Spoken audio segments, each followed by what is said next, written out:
Hello guys, welcome to all of you on my YouTube channel Teresa's Vision. पिछली class में हमने आपसे बात की कि किस तरीके से poetic plays, theatre of the absurd, problem plays और एबी थिएटर का एस्टेब्लिशमेंट क्या करता है कि अभी तक 100 साल तक जो प्लेज क्या थे, बिल्कुल ही लिटरेचर से बाहर हो चुके थे, उनको उन प्ले राइटिंग को फिर से स्टेज पर ला करके खड़ा कर दिया जाता है और ड्रामा एक बार की फिर से जोर शोर से स्टार्ट होता है।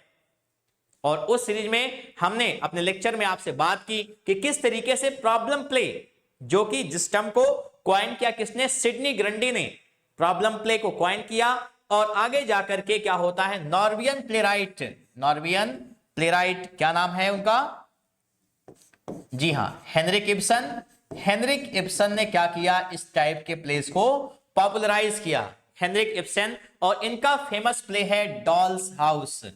क्या नाम है, डॉल्स हाउस, इनका एक फेमस प्ले है। आगे चल करके दो बड़े नाम, पहला नाम जी हां जीबी शॉ, जिनके बारे में आज हम बात करेंगे, ये है, और दूसरा नाम इस सीरीज में किसका है, जॉन गाल्सवर्दी का। क्या नाम है, जॉन गाल्सवर्दी। तो यहां पर हम देखते हैं कि जीबी शॉ एक ऐसा नाम है जो कि प्रॉब्लम प्ले का एक जो सब टाइप है, जिसे हम क्या बोलते हैं, प्ले ऑफ आइडियाज, उस सीरीज को लेकर के आते हैं। और ऐसे प्लेस को हम डिस्कशन प्लेस भी कहते हैं। क्या कहते हैं, डिस्कशन प्लेस। जीबी शॉ एक प्रोपेगेंडिस्ट थे। क्या थे वो, एक प्रोपेगेंडिस्ट थे, और वो एक इसी तरीके से क्या होता है, फेबियन सोसाइटी से भी जुड़े थे। फेबियन सोसाइटी से मैं इसके बारे में आपसे बात कर चुका हूं कि क्या थी फेबियन सोसाइटी।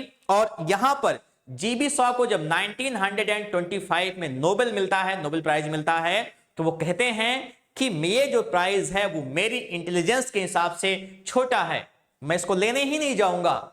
और बाद में जब लोगों ने समझाया इनको, तो इन्होंने मानी इस बात को कि हम जाएंगे तो नोबेल प्राइज देने, लेकिन हम वहां पर सिर्फ प्राइज लेंगे, वहां पर जो पैसा मिलेगा उसको हम नहीं स्वीकार करेंगे। लेकिन बाद में उस जो है प्राइज को वो लेते भी हैं, और उस पैसे को वो एक ऐसी संस्था को डोनेट करते हैं जिसके करता धरता ये स्वयं थे। इनका कहना था, फेमस स्टेटमेंट है विलियम जे लॉन्ग में, I know of no man with single possible exception of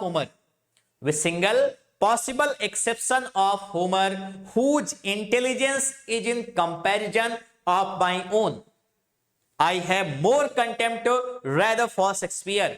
कहते हैं कि मुझे सिर्फ किसके अलावा, होमर के अलावा, और वो भी पॉसिबल एक्सेप्शन है मेरे लिए, संभवतः मुझे लगता है कि होमर के अलावा कोई दूसरा आदमी नहीं दिखता है जिसकी इंटेलिजेंस मेरे कंपैरिजन में हो, मेरी तुलना में हो, और मुझे तो शेक्सपियर को लेकर के और नफरत है। तो प्रॉब्लम प्ले में एक बड़ा नाम, रियलिस्टिक टाइप ड्रामा जो था, उसमें प्रॉब्लम प्ले यानी डिस्कशन प्ले या प्ले ऑफ आइडियाज को लेकर के जीबी शॉ आते हैं, और उन्होंने वास्तव में अपने टाइम के मास्टरपीसेस को लिखा। उन्होंने उस टाइम की जो कंटेम्पररी इश्यूज थे उसको बहुत बेहतरीन तरीके से अपने प्लेज में डिपिक्ट किया। तो आइए देखते हैं आज जीबी शॉ की बायोग्राफी क्या क्या है प्लेराइट्स में। पिछले लेक्चर में हमने बात की जीबी शॉ, पहला नाम देखिए जॉर्ज बर्नार्ड शॉ, 1856 में जन्म लेते हैं, 1950 में इनकी डेथ होती है। 1856 में इनका जन्म होता है और 1950 में डेथ होती है। He was born in Dublin, इनका जन्म डबलिन में हुआ, and wrote more than 60 plays, लगभग 60 प्लेस से भी ज्यादा ये लिखते हैं, and awarded Nobel prize in literature in 1925। ठीक है, क्या होता है कि 1925 में इनका क्या होते हैं कि ये जो है नोबेल प्राइज इनको मिलता है। George Bernard Shaw was a Nobel prize winning playwright, born on July 26, 1856, 26 जुलाई 1856 को डबलिन में जन्म लेते हैं, आयरलैंड में। आगे देखिए, his father was George Carr Shaw, इनके पिता का नाम क्या था, George Carr Shaw, a civil servant थे, एंड लुसिंडा एलिजाबेथ शॉ, इनकी क्या थी, वो मदर थी, एंड मदर आप लिख लीजिएगा लुसिंडा, ठीक है, एलिजाबेथ शॉ अ सिंगर, जो कि क्या थी, एक सिंगर थी। George Bernard Shaw did not like school and ended his formal education with the English scientific and commercial day school in Dublin, यानी उनके स्कूल का नाम क्या था? English scientific and commercial day school in Dublin. His mother left for London with his sisters when he was 16. जब ये 16 साल के थे तो इनकी माँ इनकी बहनों को लेकर के लंदन जाती हैं। And he followed in 1876, और 1876 में ये भी कहां पहुंच जाते हैं? लंदन, डबलिन से। He was socialist and propagandist, वो क्या थे? एक सोशलिस्ट और एक propagandist. He was also a prominent member of Fabian Society, एक prominent member थे फेबियन सोसाइटी के भी। He started his career in writing as a novelist, मैंने आपसे बात की भी है कि उन्होंने अपना करियर कैसे स्टार्ट किया? नॉवलिस्ट से। But being an advocate of the new theater of Henrik Ibsen, लेकिन हेनरिक इब्सन के न्यू थिएटर के समर्थक होने के कारण he moved towards play writing, वो किधर मुड़े? प्लेज राइटिंग की ओर ये मुड़ते हैं। आगे देखते हैं some facts. George Bernard Shaw began his literary career with the novel Immaturity. कौन सा novel? Immaturity, 1879, but fail to find the publisher at the time, लेकिन उनको कोई पब्लिशर उस समय इसका नहीं मिला। It would not be publish until 1931, यानी 1931 से पहले इसको पब्लिश ही नहीं करा पाई ये। George Bernard Shaw went on to write, ये लिखते रहे कौन कौन सा? देखिए, कैसल बायरन्स प्रोफेशन 1882 में लिखा, एंड अनसोशल सोशलिस्ट 1887 में, द इर्रेशनल नॉट 1880 में, and the love among the artists 1881 में। All 5 of his novels would go on to be published, ठीक है, ये पब्लिश तो हुए, although they were rejected in the beginning, लेकिन शुरुआत में इन नॉवेल्स को पब्लिश होने के लिए क्या किया गया? मना कर दिया गया, रिजेक्ट कर दिया गया था। In 1895, 1895, George Bernard Shaw became one of the founders of the London School of Economics and Political Science। जी हाँ, ये वही स्कूल है जहां पे क्या हुआ था? जहां पर से डॉक्टर भीमराव अंबेडकर ने अपनी डिग्री ली थी। Due to his passion for humanitarian politics, किस चीज को लेकर के? इनका जो पैशन था ह्यूमैनिटेरियन पॉलिटिक्स को, उसको लेकर के। He also helped form the independent labour party इन 1893, यानी कि जो लेबर पार्टी है वहां पर उसको फॉर्मेशन में भी इन्होंने उसकी हेल्प की। George Bernard Shaw married Charlotte Payne Townshend, ठीक है, इन्होंने किससे शादी की? शैर्लोट पेन टाउनसेंड इन 1898, 1898 में। A woman he met while working with the Fabian Society, ठीक है, जहां पर कहां पे इनको मिलती हैं? वो फेबियन सोसाइटी में काम करते वक्त। Promote gradual spread of socialism by peaceful means, ठीक है, किस लिए? To promote gradual spread of socialism by peaceful means, यानी शांतिपूर्वक, ठीक है, मुद्दों से क्या करना? स्प्रेड ऑफ सोशलिज्म, समाजवाद के स्प्रेड होने की बातें करना। George Bernard Shaw's plays were performed for the first time in 1890s, 1890 में सबसे पहली बार इनका परफॉर्मेंस होता है।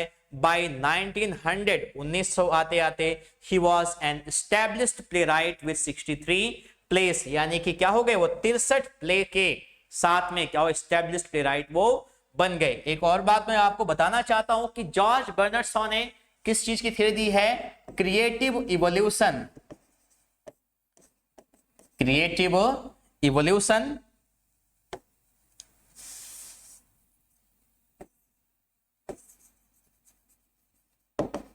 क्रिएटिव इवोल्यूशन या theory of life force, theory of life force. और इस कॉन्सेप्ट को इन्होंने कहां से शुरुआत लिया था? बर्गसन से और डार्विन, बर्गसन और डार्विन से इस थियरी को अडॉप्ट किया, जहां पर यह बात करते हैं कि मेल और फीमेल में, मेल और फीमेल में एक का ब्रेन और दूसरे की ब्यूटी अगर मिलेगी तो आने वाली जनरेशन जो है वो बेहतर होगी। और इसी चीज को आप देखते हैं, वो प्रूव करते हैं अपने play arms and the man में। कौन सा है? Arms and the man. Arms and the man में आप देखेंगे कि क्या होता है? सर्जियस की शादी पहले तो फिक्स रहती लूका के साथ में, सॉरी रैना के साथ में, लेकिन वो किसके साथ होती है? लूका, क्योंकि ये तो गधे ही थे, लेकिन लूका क्या थी? वो शार्प माइंडेड थी। और रैना, जिनकी शादी सर्जियस के साथ तय हुई है, वो दिमाग से पैदल हैं, तो उनकी शादी होती है किससे? ब्लंटसली से। और दोनों कपल में एक क्या है? खूबसूरत है, दूसरा क्या है? इंटेलिजेंट है। एक बार की बात है, बहुत फेमस ये जो है इंसिडेंट है कि जीबी सॉ से क्या होता है कि एक एक्ट्रेस जो है वो आती है, उस समय की बहुत फेमस एक्ट्रेस थी, और वो कहती है कि आप मुझसे शादी कर लीजिए, अगर आप मुझसे शादी कर लेंगे तो क्या होगा कि आपकी जो है जो इंटेलिजेंस है और मेरी जो क्या है खूबसूरती है, दोनों मिले, अगर वो मिल जाएंगे तो क्या हो जाएगा? इससे जो है हमारी आने वाली जनरेशन वो क्या हो जाएगी? बहुत ही बेहतरीन होगी। तो जीबी सॉ ने एक बहुत फेमस स्टेटमेंट दिया। उन्होंने कहा कि ये तो मैडम ठीक है, लेकिन कहीं मेरी खूबसूरती और आपका दिमाग उसको मिल गया, तब भी हमारी जो जनरेशन होगी आने वाली, वो एक्स्ट्राऑर्डिनरी होगी। जीबी सॉ फेमस थे अपने हाजिर जवाबी को लेकर के। एक बार वो एक स्पीच को दे रहे थे, भाषण दे रहे थे, और उसी समय क्या होता है कि उनका जो स्टेज होता है वो टूट जाता है और वो गिर जाते हैं। फिर से वो खड़े हुए और उन्होंने कहा, देखा मेरे विचारों का वजन, ठीक है, देखा मेरे विचारों का वजन कि ये भी नहीं संभाल पा रहा है इस चीज को। बहुत ही अजीबो गरीब ड्रेस में रहते थे, सैबी ड्रेसेस में पहनना, बड़ी बड़ी दाढ़ी रखना। अगर आप देखेंगे जीबी सॉ को, तो एक आदमी एक बार उनके साथ में, ठीक है, वो सीढ़ी पर से उतर रहे थे और वो उधर से आ रहा था। उस आदमी ने इनको देख कर इनके कपड़ों कहा पिग, मींस उसका सुअर, ठीक है, पिग उन्होंने कहा उस आदमी ने। और जीबी सॉ ने अपना हाथ आगे बढ़ाया, hello I am GB saw. यानी जब हम मिलते हैं तो क्या होते हैं, हम एक दूसरे को इंट्रोड्यूस करते हैं अपने नाम से, और वो हमें अपने नाम से करता है, हम अपने नाम से। और जीबी सॉ ने अपने इस स्टेटमेंट से ये जो है उसका जो दांव था उसी के ऊपर ही पलट देते हैं कि तुम पिग हो और मैं जीबी सॉ हूं। तो ऐसे थे जीबी सॉ, और इसी वजह से उन्होंने अपने उस टाइम की जो सबसे, ठीक है, डोमिनेंट प्रॉब्लम थी समाज की, उसको उन्होंने अपने प्ले में रखा। आइए देखते हैं। George Bernard Shaw wrote the play Caesar and Cleopatra in 1901। इसके बारे में हम बात कर चुके हैं, सीजर एंड क्लियोपाट्रा के बारे में। And Androcles and the lion, Androcles and the lion in 1912। ये फेमस कहानी है, आप जानते ही होंगे। पैर में कांटा चुभ जाता है, शेर के निकालता है वो, बाद में उसके सामने फेंक दिया जाता है उसे मरने के लिए, तो शेर नहीं मारता है। Major Barbara, the play he wrote in 1905 was one of his most successful works. Major Barbara in 1921, 1921 में George Bernard Shaw wrote back to Methuselah. कौन सा वर्ड लिखते हैं ये? back to Methuselah.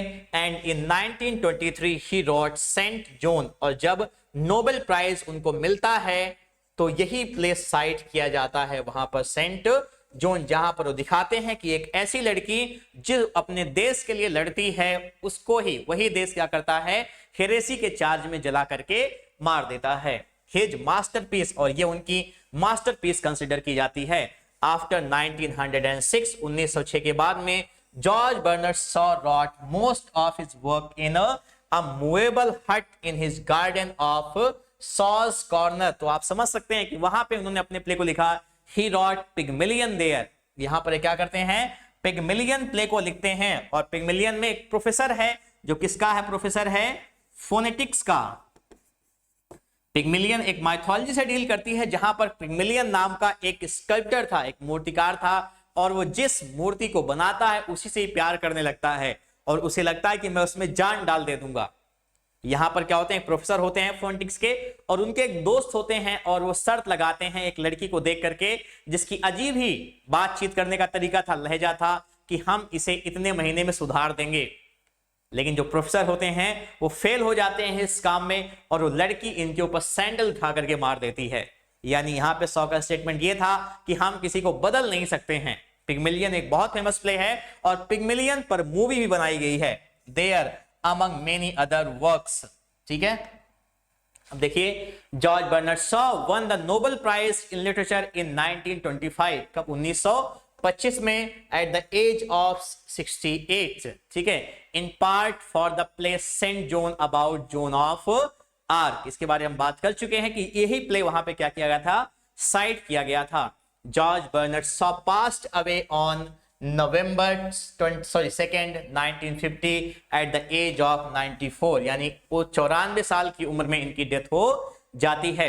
The movie पिगमिलियन 1938, 1938 में was based on George Bernard Shaw's play. ये उनके play पर आधारित थी and he adapted it for film. और उन्होंने इसको फिल्म के लिए अडॉप्ट किया. It won the Oscar for Best Screenplay. और ये जो मूवी होती है वो जीती है बेस्ट स्क्रीन प्ले. ठीक है, ऑस्कर अवार्ड जीती है किस वजह से? अपने बेस्ट स्क्रीन प्ले के लिए. ठीक है, फेमस वर्क्स देख लीजिए कौन कौन से हैं. विडोवर्स हाउसेस 1892 में आया. मिसेस वॉरेंस प्रोफेशन 1893 में. इंडिविजुअली कभी मुझे मौका मिलेगा तो मैं इन सबको पढ़ाऊंगा आपको. आर्म्स एंड द मैन 1894 में. ठीक है, और ये वर्जिल की जो किताब है एनीड, फेमस एपिक, उसके इंग्लिश ट्रांसलेशन की पहली लाइन है. कौन सी? Arms and the man. उसके बाद कैंडिडा फेमस प्ले है इनका 1895 में आया. सीजर एंड क्लियोपाट्रा 1898 में आया. मैन एंड सुपरमैन 1903 में आता है. द डॉक्टर्स डिलेमा 1906 में.